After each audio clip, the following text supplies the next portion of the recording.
Kemudian ibadah kurban ini merupakan sunnah dari Nabi Ibrahim alaihissalam sebagai bapak para nabi. Karena dari Nabi Ibrahim alaihissalam ini lahir banyak sekali nabi-nabi.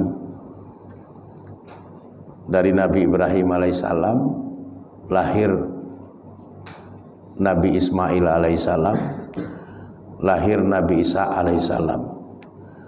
Dari Nabi Isa lahir Nabi Yakub alaihissalam. Dari Nabi Yakub lahir Nabi Yusuf alaihissalam. Dan seterusnya dari jalur Ishak sampai dengan Nabi Isa alaihissalam. Kemudian dari jalur Nabi Ismail alaihissalam lahirlah Nabi akhir zaman, yaitu Nabi Muhammad sallallahu alaihi wasallam. Dan ibadah kurban itu kata Nabi adalah sunnah dari Nabi Ibrahim alaihissalam. Hal ini sebagaimana yang pernah ditanyakan oleh para sahabat kepada Nabi, yang termaktub dalam hadis riwayat Imam Tirmizi dan Imam Ibnu Majah dari Aisyah Ummul Mukminin. Wa qalu, dan mereka para sahabat bertanya, ya Rasulullah, ma hazihil adhahi, apa ibadah kurban itu? Qala, maka Nabi menjawab, sunnatu abikum Ibrahim. Ibadah kurban itu adalah sunnah ayahmu Ibrahim. Sunnah di sini dalam pengertian fi'alun atau af'al atau perbuatan Nabi Ibrahim alaihi salam. Qalu, maka kemudian para sahabat kembali bertanya, malana minha, apa yang kita peroleh dari melaksanakan ibadah kurban itu? Qala, maka Nabi menjawab, bikulli sya'ratin hasanatun, di setiap helai dari bulu hewan yang kita kurbankan itu ada kebaikan. Nanti di dalam hadis yang lain yang diriwayatkan oleh Imam Ahmad, hasanatun itu yang dimaksud adalah ujurun, yaitu pahala-pahala. Jadi pahala orang menunaikan ibadah kurban itu sangat besar. Karena satu helai bulunya saja itu melahirkan banyak pahala.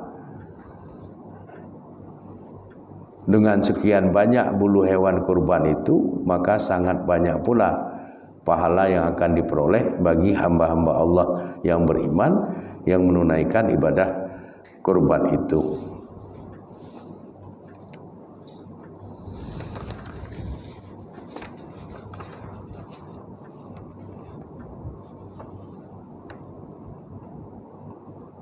Kemudian Rasulullah Shallallahu Alaihi Wasallam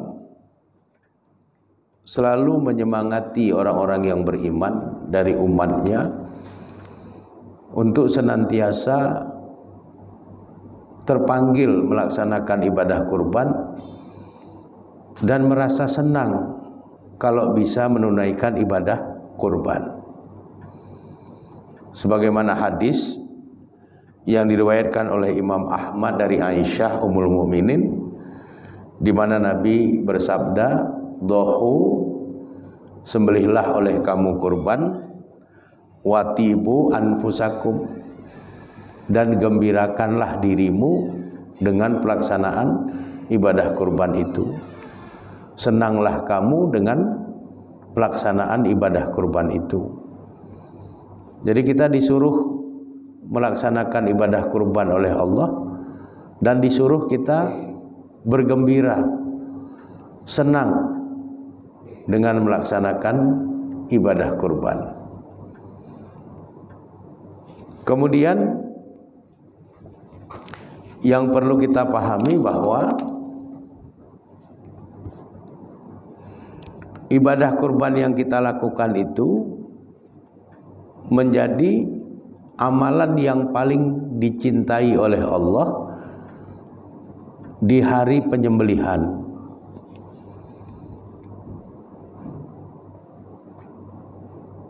Jadi amal yang paling dicintai oleh Allah di hari penyembelihan yaitu 10 Zulhijjah ditambah 3 hari tasyrik 11, 12, 13 Zulhijjah, itu amalan yang paling dicintai oleh Allah adalah menyembelih hewan kurban.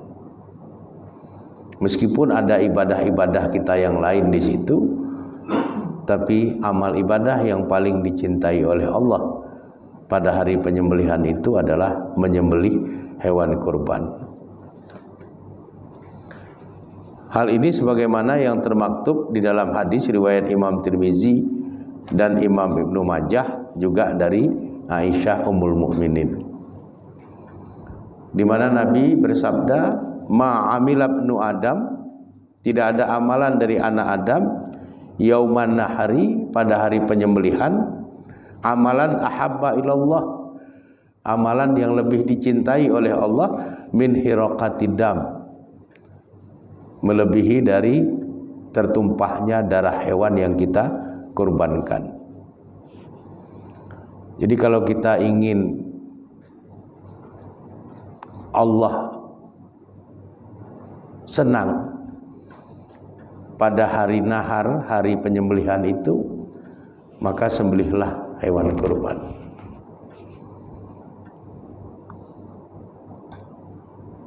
Karena di dalam ibadah kurban itu banyak kebaikan yang Allah akan berikan kepada kita. Dan ibadah kurban itu adalah syiar, sebagaimana yang disebutkan oleh Allah di dalam surat Al-Hajj ayat 36. Wal budna ja'alnaha lakum min sya'airillah.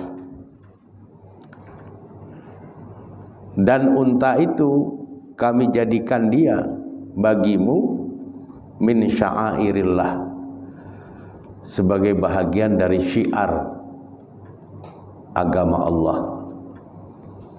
Jadi unta yang disembelih sebagai hewan kurban itu menjadi bahagian dari syiar agama Allah. Apa pengertian syiar? Pengertian syiar itu adalah ausa, meluaskan syiar agama Allah, agar asma Allah dikumandangkan. Dengan demikian maka agama Allah itu akan lebih luas untuk tersampaikan dalam kehidupan para hambanya. Sehingga kalau di suatu tempat di hari nahar, hari penyembelihan, tidak ada orang yang melaksanakan ibadah kurban, maka secara otomatis syiar agama Allah itu redup di tempat itu. Sebaliknya, jika di tempat itu ada dilaksanakan penyembelihan hewan kurban di hari penyembelihan kurban, maka syiar agama Allah itu akan semakin terang, akan semakin bercahaya, akan semakin berkembang. Jadi ibadah kurban memiliki banyak keterkaitan dengan hal lain. Punya keterkaitan dengan nilai-nilai tauhid. Punya keterkaitan dengan ketakwaan seseorang. Punya keterkaitan dengan ukuran sifat tunduk dan patuh seorang hamba kepada Allah.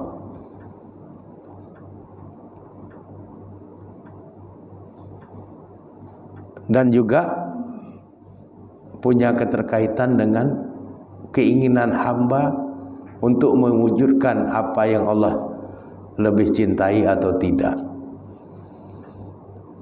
Jadi banyak sekali variabel-variabel yang berada di seputar pelaksanaan ibadah kurban itu. Maka nilai pahala yang diperoleh bagi orang-orang beriman yang menunaikan ibadah kurban itu juga sangat luar biasa. Dan ibadah kurban itu juga merupakan peluang yang Allah berikan kepada kita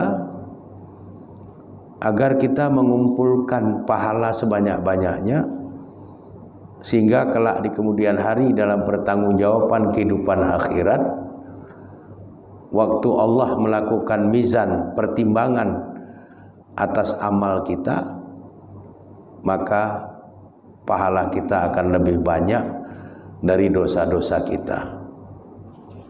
Kalau setiap tahun kita berkurban 1 ekor kambing saja, berapa banyak bulu pada seekor kambing? Setiap helainya itu mengandung pahala yang banyak. Dari sekian banyak bulu kambing yang kita kurbankan itu, maka secara otomatis akan banyak pula pahala yang akan kita peroleh. Kalau setiap tahun itu berlangsung dan berlangsung lama, bisa 10 tahun, bisa 15 tahun, tergantung usia yang Allah anugerahkan kepada kita, maka kita akan mendapatkan banyak sekali pahala, banyak sekali kebaikan yang itu akan membantu kita untuk bisa lolos dari jeratan neraka, dikarenakan pahala kita lebih besar dari dosa-dosa yang kita lakukan.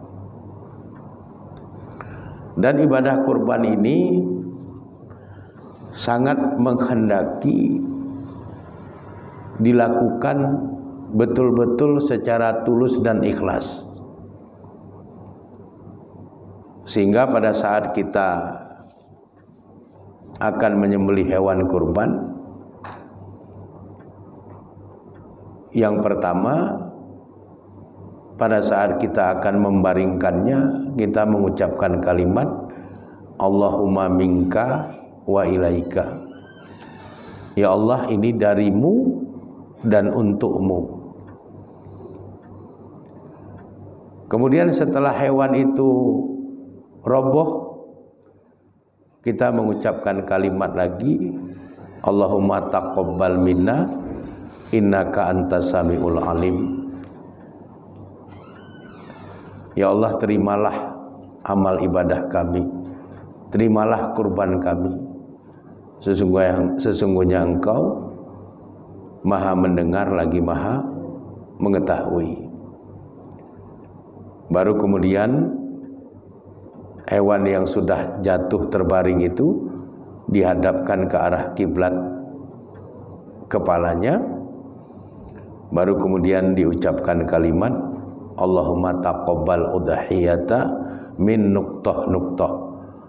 Ya Allah, terimalah ibadah kurban dari titik-titik sipulan bin sipulin dan seterusnya. Baru kemudian terakhir diucapkan kalimat Bismillahi Allahu Akbar sebagai kalimat penyembelihan. Jadi kita diberikan tuntunan, yang tuntunan itu mengarahkan kita kepada ikhlas